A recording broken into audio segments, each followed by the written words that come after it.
મજાની ઇન્દ્રિયો ભાગ 2। આ વિડિયોનો ઉદ્દેશ છે 1. જંગલી પ્રાણીઓની ઇન્દ્રિયો વિશે સમજવું। 2. જંગલી પ્રાણીઓ વિશે રોચક તથ્ય જાણવું। 3. વાઘની વિશેષ ઇન્દ્રિયોની જાણકારી મેળવવી। 4.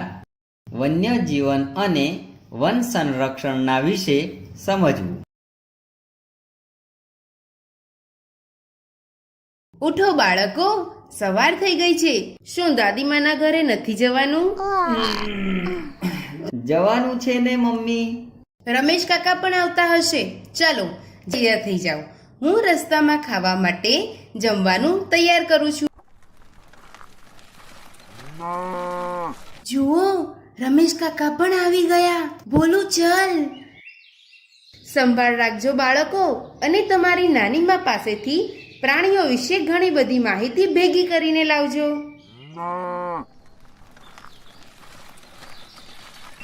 બોલો, જુઓ, રંગબેરંગી પતંગ। રમેશ કાકા, શું પક્ષીઓને આ રંગીન પતંગોના રંગ ગમતા હશે? મીના બેટી, પક્ષીઓ બધા રંગ જોઈ શકતા નથી। ફક્ત માણસ જ બધા રંગો જોઈ શકે છે। કેટલાક જીવો એવા છે કે ફક્ત કાળો અથવા સફેદ રંગ જ જોઈ શકે છે। દિવસ દરમિયાન જાગતા પ્રાણીઓ ઘણા રંગો જોઈ શકે છે, અને રાત્રે જાગતા પ્રાણીઓ કાળા અને સફેદ રંગ જ જોઈ શકે છે, ચામાચીડિયાની જેમ।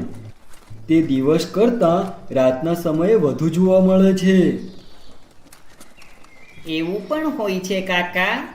હા બાળકો, એમ જ હોય। સારું કાકા, તમે ખૂબ સારી માહિતી આપી। કાકા, દાદીમાના ઘરે પહોંચવામાં કેટલો સમય લાગશે?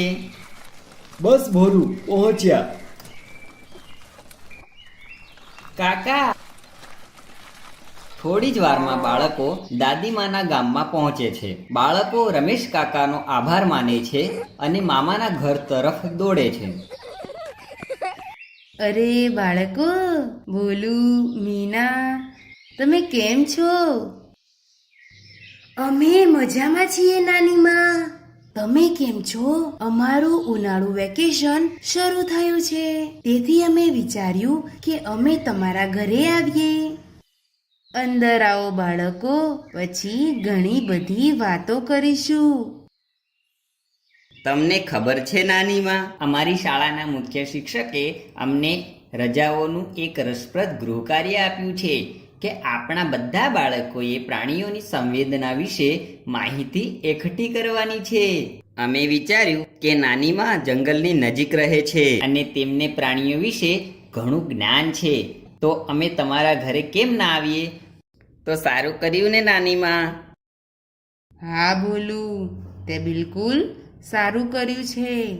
ચાલ પહેલા કંઈક ખાઈ લઈએ, પછી પ્રાણીઓની ઇન્દ્રિયો વિશે હું તમને જણાવીશ।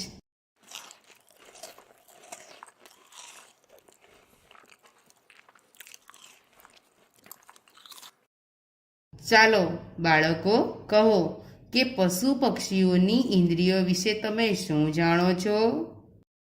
તમે જાણો છો નાનીમા, ગઈકાલે એક સમડી મારી થાળીમાંથી રોટલી ઉપાડી ગઈ હતી। પછી દીદીએ મને સમડીની ઝડપી દ્રષ્ટિ વિશે કહ્યું।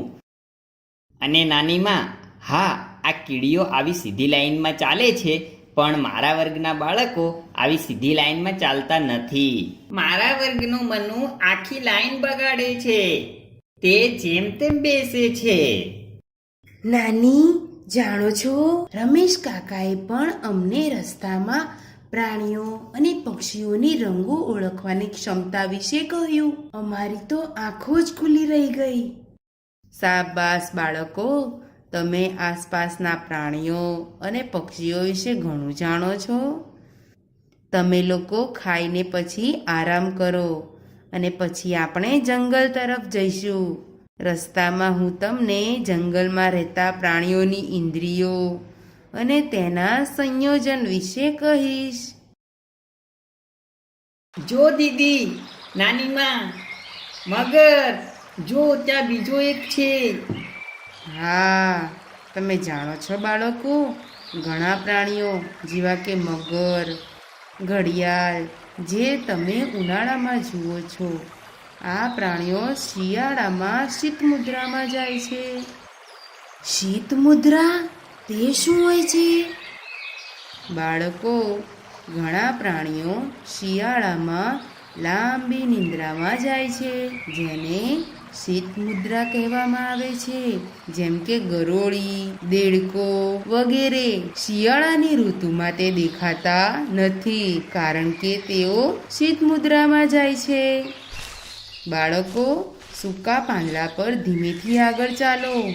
ભૂલું, કારણ કે અહીં ઘણા સાપ હોઈ શકે છે. હા ઠીક છે નાની માં, પણ સાપ તેના કાનથી આપણા ચાલવાનો અવાજ સાંભળી શકે છે? ના ભોલું, સાપને કાન જ નથી હોતા. નાની, સાપને કાન કેમ નથી હોતા? તેઓ કેવી રીતે સાંભળે છે? સાપ અવાજ અથવા ધ્વનિના કંપનને અનુભવે છે અને સમજે છે કે ત્યાં કોઈ છે. વાહ, તમે કેટલી સારી વાત બતાવી છે નાની માં. જોયું ને મિત્રો, સાપને કાન નથી હોતા, પણ અવાજ ક્યાંથી આવે છે તે તેઓ શોધી કાઢે છે. ત્રણેય આગળ જાય છે. થોડે દૂર તેઓ હાથીઓનું ટોળું જુએ છે. જુઓ ભૂલું, નાના હાથીઓનો સમૂહ. તેઓ ખૂબ વિશાળ છે. હા, અને તેના આટલા મોટા મોટા કાન તો જો, અને આટલી લાંબી સૂંઢ. એક વાત કહો નાની, આ હાથી આટલા મોટા કાનથી ખૂબ સારી રીતે સાંભળી શકે છે? હા બાળકો, હાથીઓના કાન ખૂબ જ તીક્ષ્ણ હોય છે. તેઓ 5 માઇલ સુધીના અવાજ પણ સાંભળી શકે છે. અને તમે જોયું હશે કે હાથી કાન હલાવતા જ રહે છે. હા નાની, જોયું તો છે. શું આમાં પણ કોઈ રહસ્ય છે? હા બાળકો, હાથી તેના શરીરની ગરમીને દૂર કરવા માટે કાનને હલાવે છે. તેના કાન હલાવવાથી તેને ઠંડકનો અહેસાસ થાય છે. તેથી જ તમે કહી શકો છો પંખાનું કામ કરે છે. શું વાત છે! આ અનોખી માહિતી નાનીની છે. હું મારા હેડમાસ્તરને કહીશ. નાની, શું તમે આ પ્રાણીઓથી ડરતા નથી? ના મીના, પ્રાણીઓ શાંતિપ્રિય હોય છે. જંગલ તેમનું ઘર છે. આપણે તેમનું ઘર બરબાદ કરવું જોઈએ નહીં. પ્રાણીઓ શાકાહારી અને માંસાહારી પણ હોય છે. ઘણા પ્રાણીઓ આદમખોર પણ હોય છે. ચિત્તો, સિંહ, વાઘ તેઓ જંગલની ખૂબ જ અંદર રહે છે. આદમખોર? અરે બાપ રે! નાની, આપણને વાઘ દેખાશે? ભોલું, તે તો મુશ્કેલ છે. એક તો વાઘ જંગલની ખૂબ અંદર રહે છે, અને એ વાત જાણીતી છે કે માણસોએ પોતાના સ્વાર્થ માટે શિકાર કરીને વાઘની સંખ્યા ઓછી કરી છે. તેથી જ હવે વાઘ ભાગ્યે જ જોવા મળે છે. શું ખરેખર નાની? હા બાળકો, પરંતુ હું તમને વાઘની ઇન્દ્રિયની સંવેદનશીલતા વિશે જણાવીશ. આવો બાળકો, આ ઘટાદાર વડના વૃક્ષની છાયામાં બેસીએ.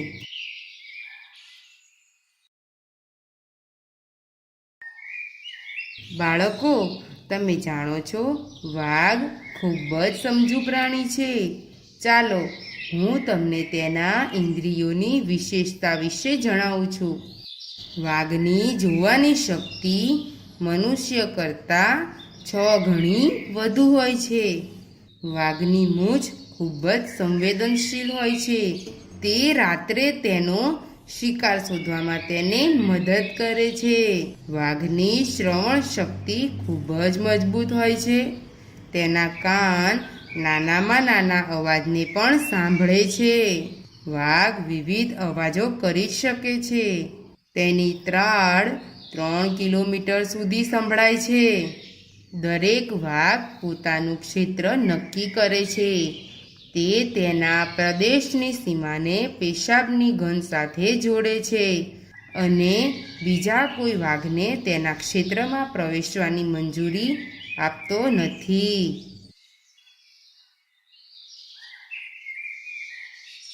વાહ નાની, વાઘ તો પોતે પોતાની રીતે એક સંપૂર્ણ પ્રાણી છે.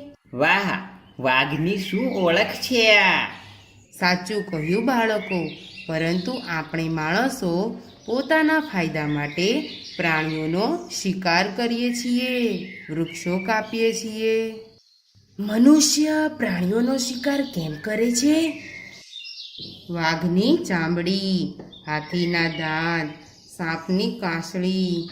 મનુષ્ય પોતાની વિવિધ જરૂરિયાતો માટે પ્રાણીઓનો શિકાર કરે છે. લાકડા માટે જંગલમાંથી ઝાડ કાપીએ છીએ. જંગલ એ પ્રાણીઓનું ઘર છે. અને વિચારો બાળકો, જો આપણે ઝાડ કાપીશું તો આપણે આ બધા પ્રાણીઓના ઘરનો નાશ કરીશું. આ એક ખૂબ જ ગંભીર સમસ્યા છે નાની માં. જો કોઈ આપણા ઘરનો નાશ કરશે તો આપણે ક્યાં રહીશું? આ પ્રાણીઓ બોલી શકતા નથી અને આપણે આપણા સ્વાર્થ માટે તેમનું ઘર બરબાદ કરી રહ્યા છીએ. બાળકો, તમે કહો, જંગલને બચાવવા માટે આપણે શું કરી શકીએ?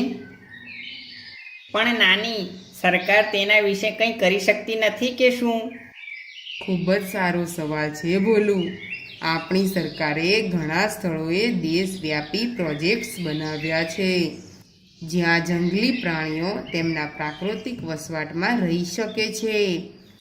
જેમ કે ઉત્તરાખંડમાં જીમ કોર્બેટ વાઘ માટે, આસામમાં કાઝીરંગા ગેંડા માટે, અને સરકારે પશુ શિકાર માટે કાયદો પણ ઘડ્યો છે. પરંતુ આપણે બધાએ સાથે મળીને પ્રાણીઓ અને જંગલોનું રક્ષણ કરવું પડશે.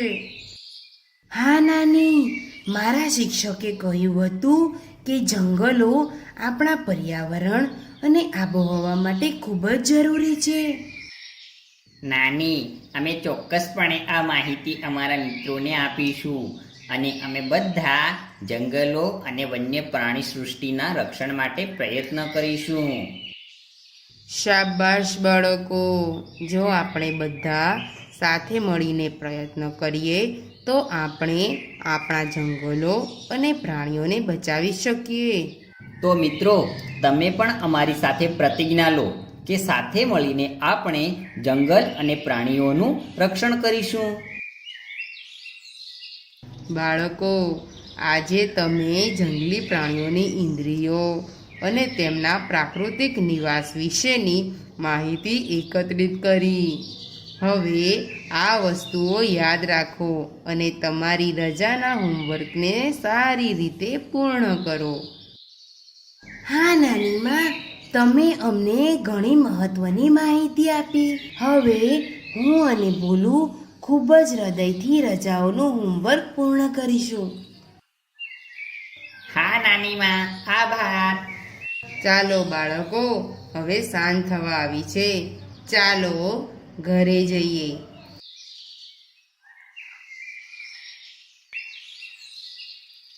તો મિત્રો, આ રીતે ભોલુ અને મીનાએ નાનીમા પાસેથી જંગલી પ્રાણીઓની ઇન્દ્રિયો વિશે ઘણી બધી માહિતી એકઠી કરી. આશા છે કે તમે બધાએ તેમની સાથે જંગલની આ યાત્રાથી લાભ મેળવ્યો હશે. પ્રાણીઓ અને પક્ષીઓની ઇન્દ્રિયોનું નિરીક્ષણ કરવાનું ચાલુ રાખો. આભાર.